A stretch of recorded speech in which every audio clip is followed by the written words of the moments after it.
Welcome to another episode of Prep Baseball Iowa's Can of Corn podcast. I'm Parker Hageman. With me, the man who wants to be a baller, wants to be a shot caller, Rob Allison.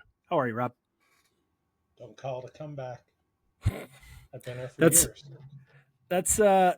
that's your speed for rap, don't you think? If you said late '90s, is that or mid '90s? Is that your rap sweet spot? Oh, it's been early 90s, sitting in the bedroom listening to Ghetto Boys, Mm. the transition. Thank God you're not putting me on the spot. Tupac, Biggie. Like, I don't know, I have pretty eclectic music taste. Like, We already know I listen to a lot of different stuff. that Kendrick Lamar is your go-to touch tunes. My showcase, Yeah. Don't even get me started on touch tunes. We'll say Whoever invented that is diabolical. Listener, To pay extra money to jump songs on a jukebox, whoever invented that needs to burn in hell. listener, just to bring you up to speed here, we were at a fine establishment in Des Moines, and Rob was given an opportunity to plug in a song in the touch tunes on an app. He chose his Kendrick Lamar "Humble," right? Duh. And we proceeded to spend the next 2 hours waiting for that song to play while people kept jumping the line and putting on different music. So I agree with you. That is frustrating. There's a special place in hell for somebody like that who invented that, right? I knew it was time to go when I stood up, pointed at the entire bar crowd, and said, "There's a lot of growing up that needs to be done around here." And then I grabbed our leftover pizza and took it to the house. There we go. It's the music we listen to isn't for young people. Speaking of young people, the 2026s, they're young, right? I mean, they're a freshish group. They're just off their future game appearance. They're starting their recruitment has started as of August 1st. Your list, the fall rankings just dropped. Give us the high level overview of the 2026s from Iowa. Yeah, I mean, I think it's a wide open list, right? There's all the best guys in the state in that grad class are readily available, and I think they're all in various points of the recruiting process and their conversations and thought processes and everything that's going on behind the scenes, and like fresh driven snow, Parker. Well, some of the names obviously got committed before some of the new rules got into effect. Why don't you talk about some of those top 10 guys that are already with the school? Yeah, two early commit guys. Garrett Lute out of Underwood. All just always been super impressed with everything he does. I think his ceiling is about as good as anybody. Um, Multi-sport guy, performs at a really high level. Um, Becoming more physical as the days go on. Athlete. Like that's it's gonna be super interesting to see where he's at once he gets to college, because man, he checks a lot of boxes. Brett Harris, early commit to Ole Miss, another gamer, another super interesting guy. We did have our first post future games commit with Colton Remick out of West Des Moines Valley. Just made a commitment here recently to University of Nebraska, who we've talked about, who they've been pretty aggressive out on the recruiting trail with high school guys, but they gobbled him up. And so I think that matches up pretty well with kind of the types of guys that they look for and his skill set and where he's at right now. And obviously, like any of these players, he's going to have to continue to grow and develop and get better at some things and become more consistent. But I think he has the work ethic and the structure around him that I think those things are going to happen, and he's going to do pretty well for himself. All right, let's dive into some of the uncommitteds here. Who do you got? Name a few names that you think should be popping soon. Yeah, obviously the big one with the decommit here later in the summer. The number one, well, right now, the number one player in the 25 class, the number one player in the 26 class are both still on the board with Tatum Gray decommitting from Notre Dame, and now Tucker Long dipping his toe in the water and opening his recruitment up. Um, but yeah, Tucker, super athletic, Team USA guy, big arm on the mound, going to run it up low to mid 90s, high spin, good secondary, good feel for the zone. Like, I'm sure he's being courted by pretty much everybody under the sun to accrue his services. You know, Garrett Lute's at number two. Then you go to Bryce Pauly. Um, in some ways, Bryce Pauly maybe not as twitchy, but he actually reminds me a lot of Mac Horvath Hmm. that came out of Minnesota, went to North Carolina, higher round draft pick out of there. Like, I think Mac was a little twitchier, but Mac was a little more raw in high school. And I think Bryce is a little more polished, maybe not as twitchy, but kind of brings the same, kind of get the same feel from him.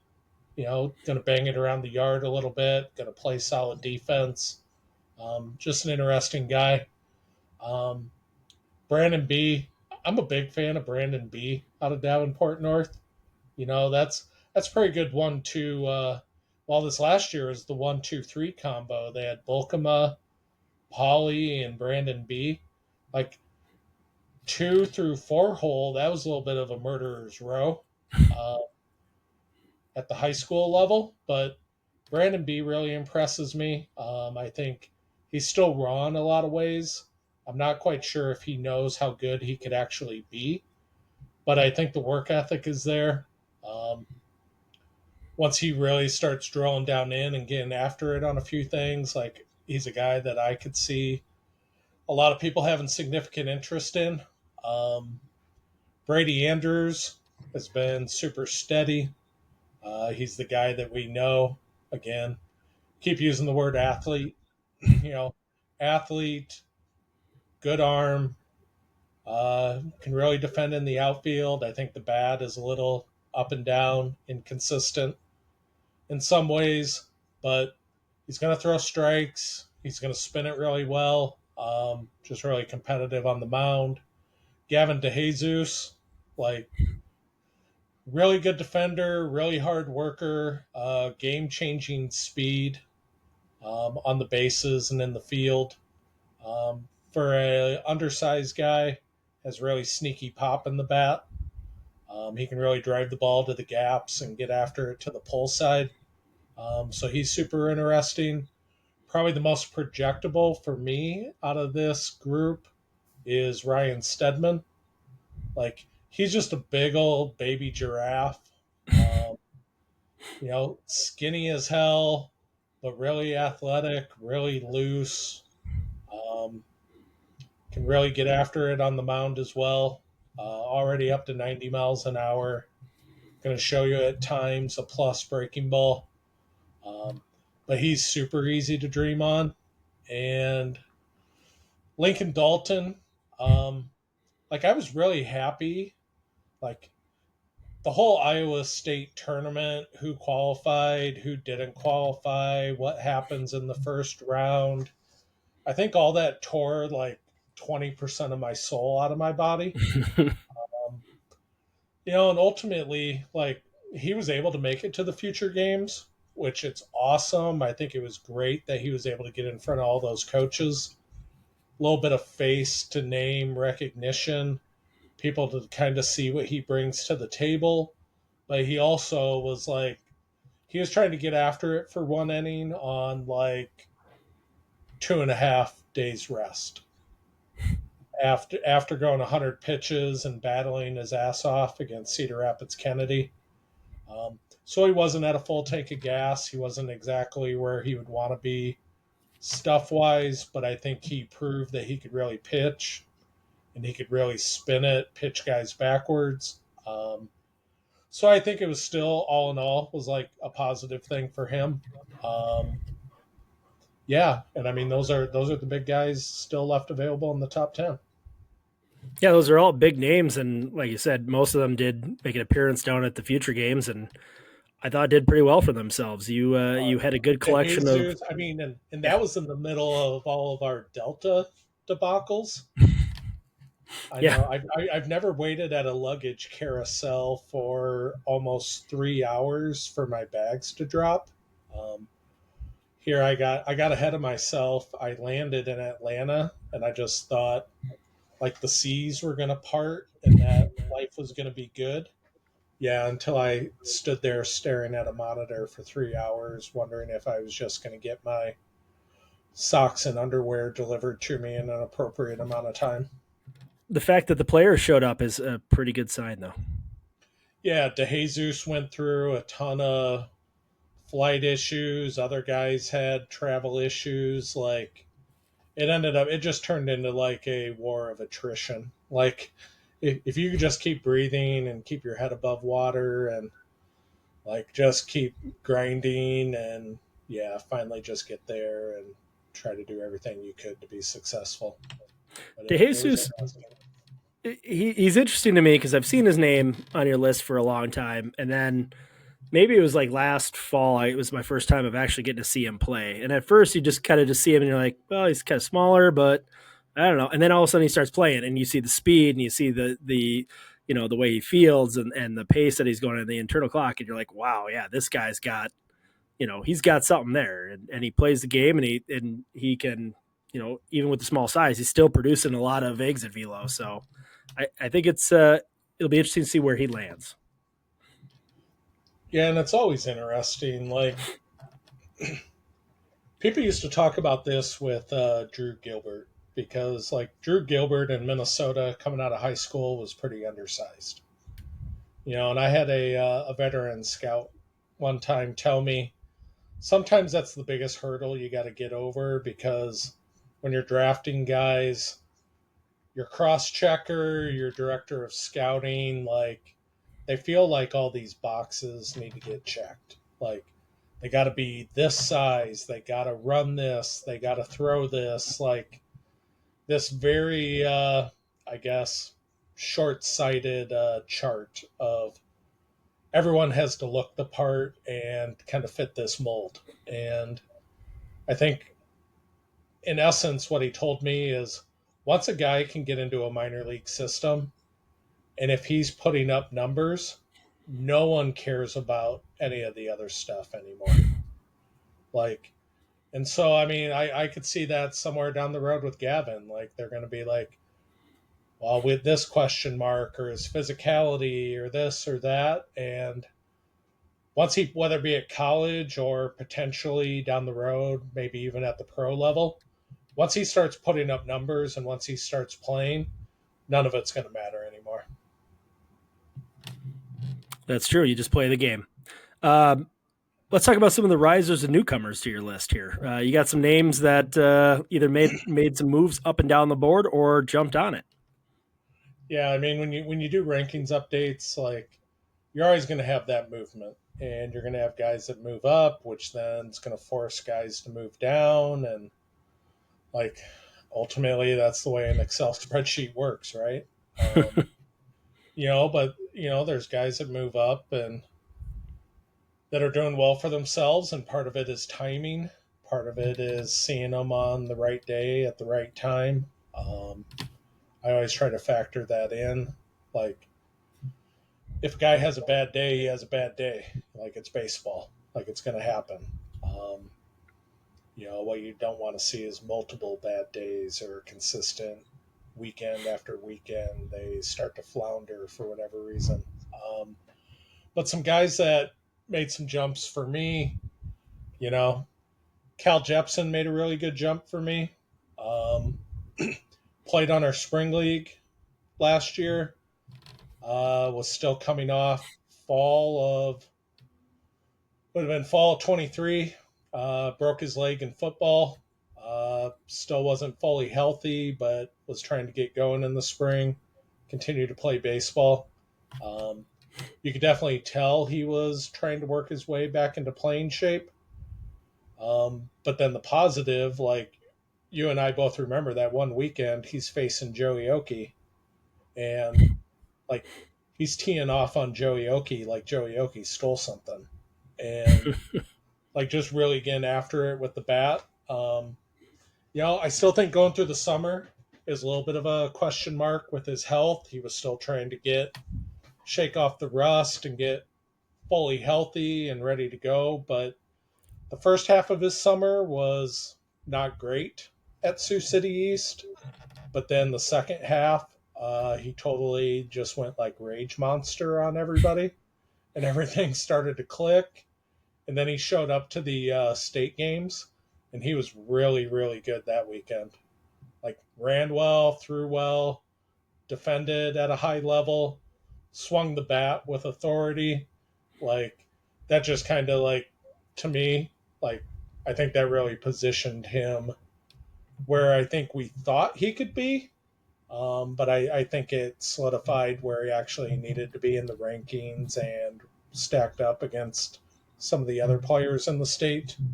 Cale Kluver made a huge jump. Went all the way from like 44 to number 15.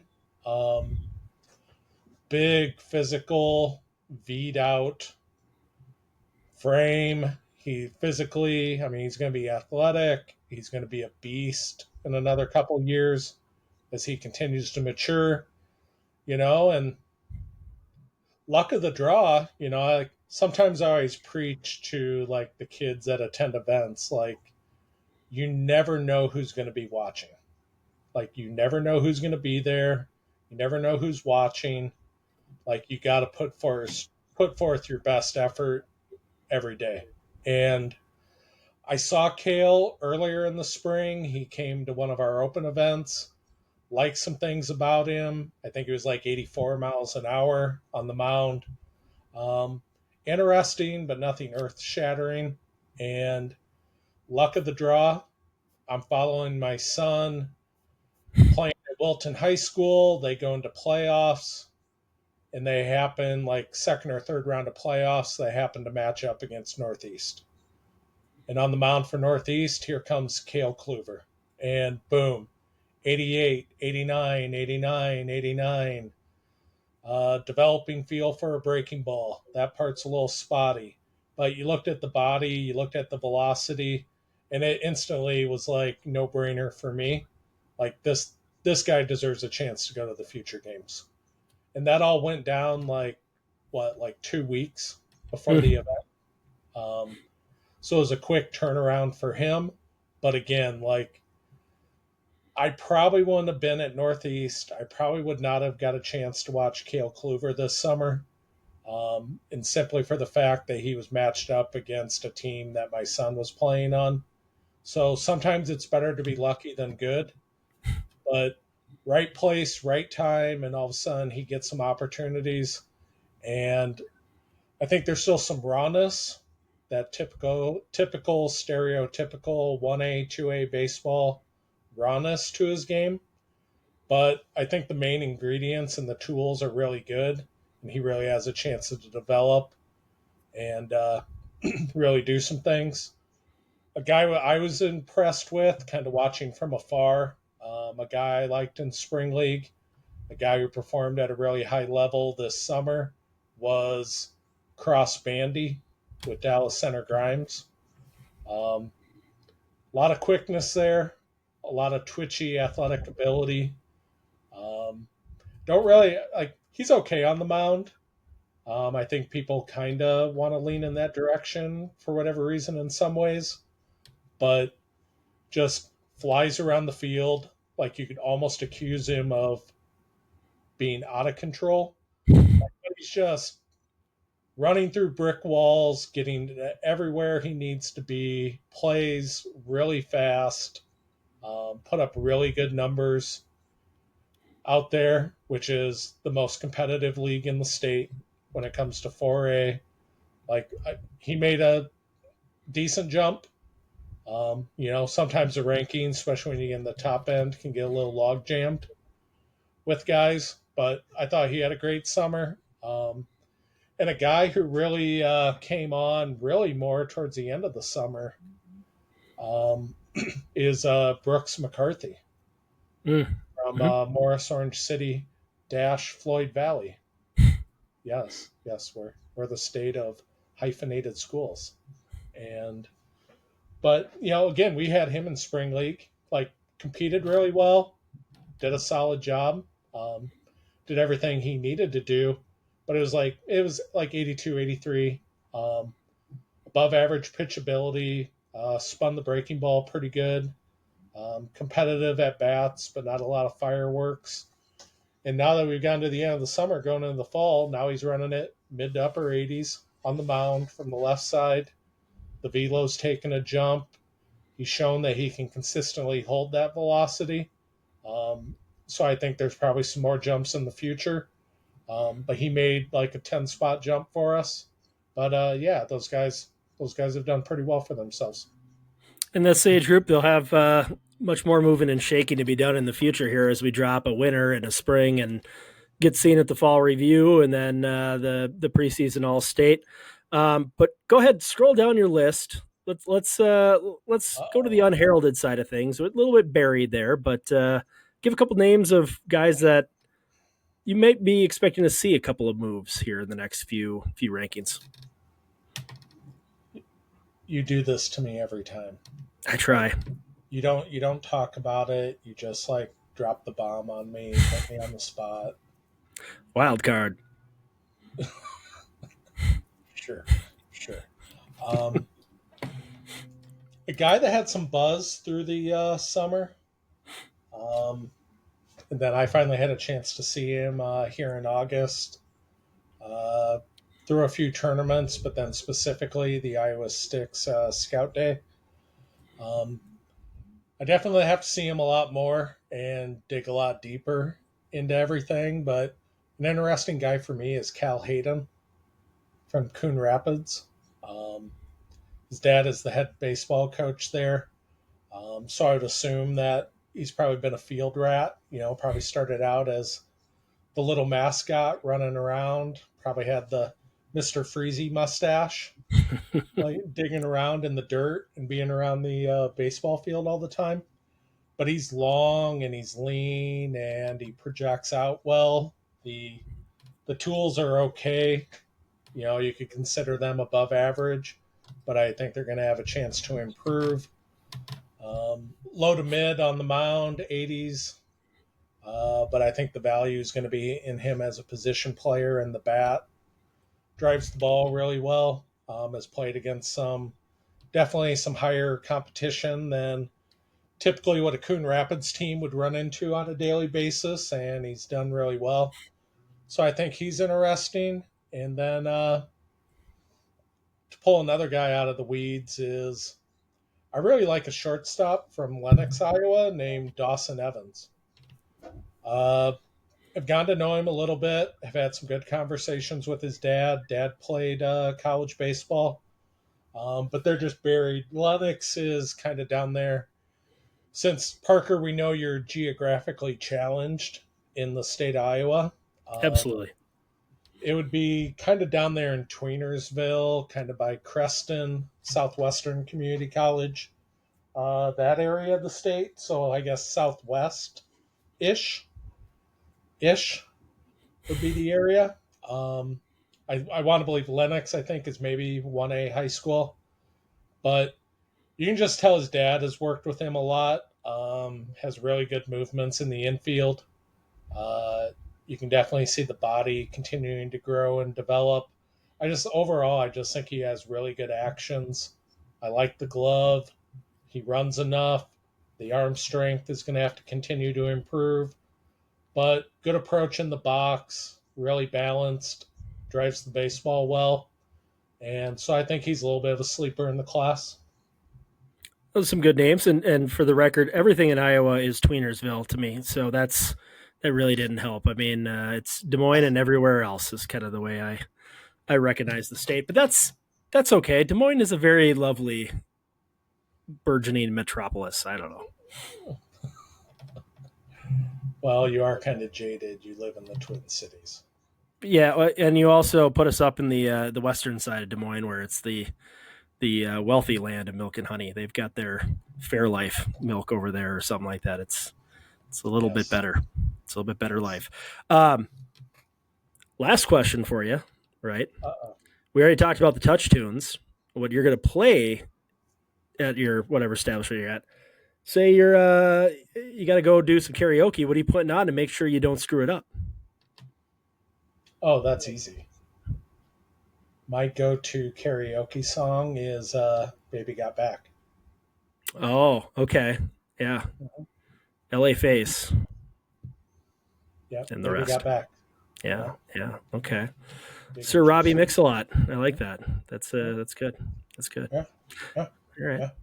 So that's the 2026s. We wrapped up the 2025s before. 2026s, they're on the clock. We'll be seeing a lot of at least the higher end ones at the list, probably making their commitments over the next few months. From here on out, what do you say for the 26s, Rob? What do you got to wrap up on that group?